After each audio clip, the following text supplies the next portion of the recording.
Yes, and welcome to Vasily's Garden. We're out in the garden again, folks. Now, it is a season for me, so I'm going to hang around my tomato plants and show you all the different types I'm growing here at the moment. And we're going to go visit the big malacas as well. Say hello to those little fellas and see how they're going. At the moment, this is the raised bed with the bubble wrap. For those who've never seen me do bubble wrap before, well, this is a makeshift hothouse. You can basically pack it up if you like, when you've had enough of it, and put it back up again when it gets cold. Because that's what happens here. Cold one day, hot the next, cold the following, and then cold again. Anyway, these tomatoes, because of the bubble wrap, I haven't been able to get in here. I have harvested the 3 iceberg lettuce. I'm just pruning at the same time. I don't know if you can see it, but here, 1, 2, 3, they actually formed a decent head on them. We had a nice, full, tight head on the iceberg lettuce. So we've eaten those, and it's time to plant some more lettuce, folks, because it is the time to be planting lettuce. In fact, it's time to plant lettuce all year round, and that's what you should be doing. When you harvest, replace. You can leave the root system in there as well, because sometimes they sucker up again, they bush out, you get a little bit of a leafy green going on. Maybe not a full head, but at least you get some more harvesting out of the same root ball. Now back to the tomatoes. This one here, if I'm not wrong, is George's tomato, George's big tomato that he gave me. He came to the shop. We actually visited him at one of the community gardens. He had a plot in many years ago, and I planted it in here, and I've used this bubble wrap to create a hothouse because I haven't been able to grow eggplants on this property in the past. And I haven't done hothousing before here properly. And again, actually, this isn't properly, by the way. This is just an attempt to see if it can work for the eggplants. And I'll show you the other ones that haven't been covered by comparison to this one here. But have a look at this beauty, eh? This little beauty here has got flowers everywhere, and it is setting fruit. It's not dropping them. We've got, if I can get down below, I know there's a fruit down below here. There it is here, right down at the bottom. The first flower, and it's set fruit. And we've got another one up here, setting fruit. And we've got more coming along. Lots of flowers, nice, strong, healthy plant. And I'm gonna do my traditional, don't curse them. No, I'm not actually spitting on them. It's just a Greek thing we do for blessings. It's weird, I know. Come over here, check out this tomato. This is George's tomato. Have a look at it. Here it is down here. It's an ugly one. It's time to harvest it. See if I can break it off without destroying it. I should, no, I'm gonna get secateurs or something to cut that off. I can't get it off, but look, we've got fruit everywhere. 1, 2, 3. It's set down below, nice and hot, this little climate in here. So they do need heat. But wait, so there's this little plant. It hasn't taken off, but look what it's done. Look at this weird. Is this a cucumber? Is it a cucumber? I'm confused.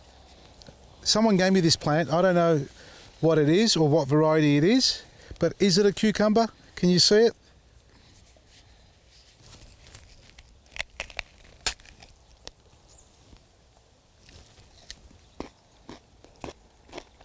Oh, that's weird. It's overripened. I should have left it for seed. Bloody Greek. Eat everything you see. I haven't had one of these before. It's weird. It's Mr. Ugly. It looks like that. George's big tomato. He doesn't know what variety it is. He's had it for years.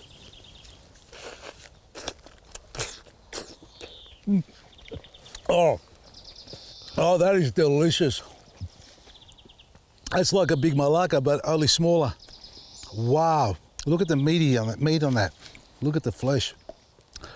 Oh, juicy as. It's so tasty. I'm gonna have another bite. Oh, I dream of feta now. These are my Italian malacas, and we've got some cucumbers in the middle growing, and we did plant some baby carrots underneath there. These are doing really well. These are growing in chicken manure and cocoa pith, superfood and black grit. That's it. So the bulk of it is basically cocoa pith and chicken manure. And come and have a look at this cluster of flowers. I know some of you may have had similar results, but have a look at this.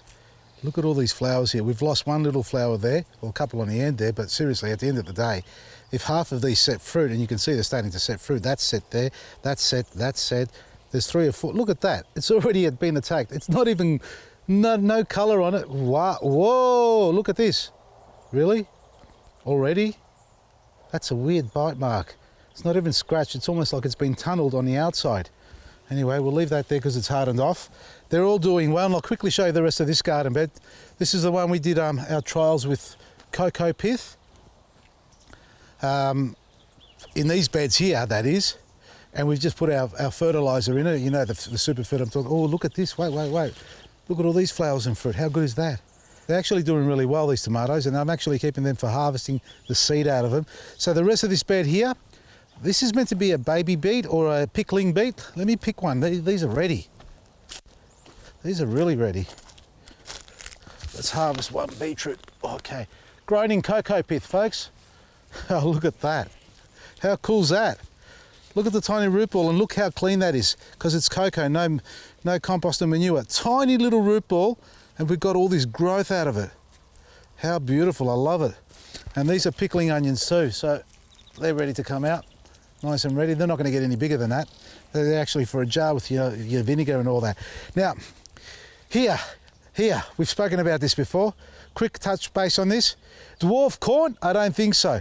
These have been stunted because they haven't been able to grow their root system, because I left the soil underneath, natural earth, which is in there as well, and I only topped it up with compost and a little bit of our fertiliser. You put your finger in, it's hard as a rock, and I've shown you this in the past. But the good thing about it is they've taken up a lot of less space, and we've got corn growing everywhere. Look at the cobs, they're all developing beautifully everywhere. Some are smaller than others. That side there, because it's closer to the pith bed next door, it's getting more moisture coming through, transversing through the sides there, which is great. And don't mind this is just a wild tomato that's grown on its own. I've just let it go, see what happens. It's got fruit. More importantly, let's go check out the big malaccas. Let's just open up, because we get butterflies in here and I don't like it. I did a bit of cleaning up earlier, folks. This is what I get almost every second day out of here, because that's how much growth we got. Now, 2 days ago I came in and they were just up to my chin. They've already pushed up another foot on them. They've reached the top. No, I don't know where they're going to go. Honestly, I really don't know. We've got tomatoes everywhere. This is the other cluster. Have a look at this one. Now, be very, very careful how you walk, because there's not a lot of room in here. Literally, have a look at this. Look at this bunch. This is really good. Big malaccas everywhere. I haven't seen a big malacca plant grow this many flowers in the one go. And just to compare that to the other plants, we got more here. These were slow to take off because of the bad weather. Everyone's got that same problem in Victoria. They never set fruit at the bottom, but they're setting fruit here now. See that? We've got the fruit there. We've got more flowers coming on. And I reckon if the weather keeps going like the way it is, steady, not too cold, we should go way past February into March to be able to get some decent fruit. You will get some disease, and that's a definite, because these have shown a little bit at the bottom, a little bit of discoloration, a little bit of burning on the tips, but overall the tops are doing well. Oh, that's the other one I want to show you. Now, you remember we planted one in the far corner there that was curling over. It looked like it had mites on it or something affected it really bad.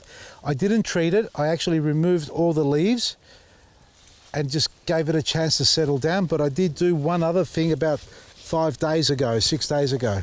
Come through. This is the plant here. Next to it, it's nice and healthy.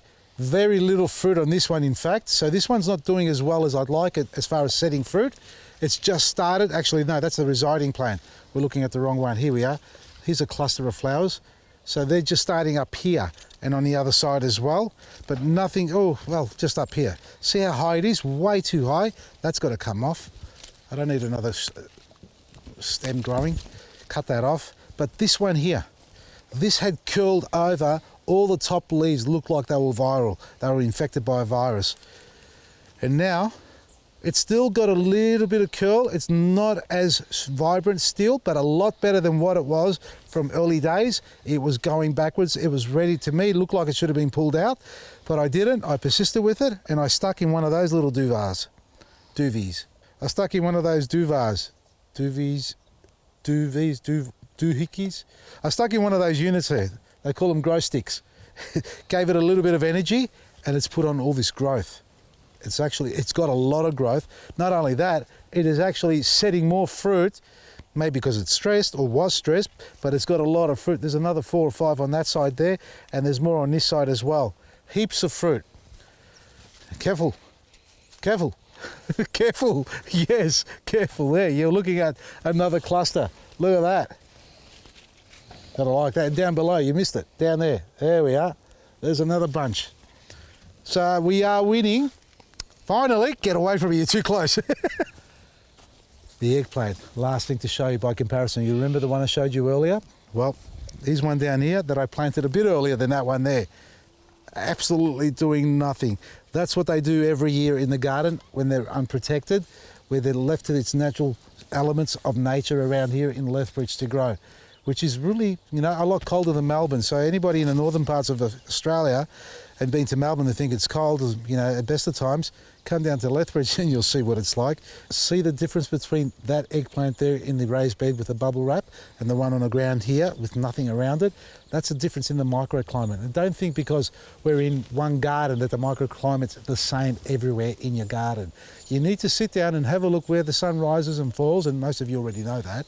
But when you're planting out your garden or designing your garden, look which way the sun shines the most or where it shines the most in the garden, and consider what you can plant in there. And look, and if you don't have the space where it's warm enough, you can do something simple like that, or you can actually buy those little mini mobile hothouses where you just put the sleeve over the top and create that hot ambient environment. But for things like that, where you've got a raised bed and you want to grow something that needs a lot more warmth than what you have in that space, a little bit of bubble wrap, glad wrap if you like, or actually build a proper frame and cover it and put a couple of doors on it like I did over there. That's the difference between succeeding and, you know, and just giving it a go and failing at the end of the day. I'm hoping these tomatoes can tolerate a little bit of the cold weather, because I ain't going to bubble wrap this place, that's for sure. They're kicking on well because they're growing in some really good soil here. You know how we prepared that. And we're getting some really good flowers. So the only thing we've got going against us is the unstable weather. But hopefully we get more fruit like this and they get to ripen to their full capacity. But at the end of the day, folks, if I see my tomatoes growing full everywhere and the weather goes to shit, you know what I mean? We are going to get the bubble wrap out. So sit back, relax, and watch the adventure. Check out our website, vasilisgarden.com, for everything you need. From me, Vasily, Maresi.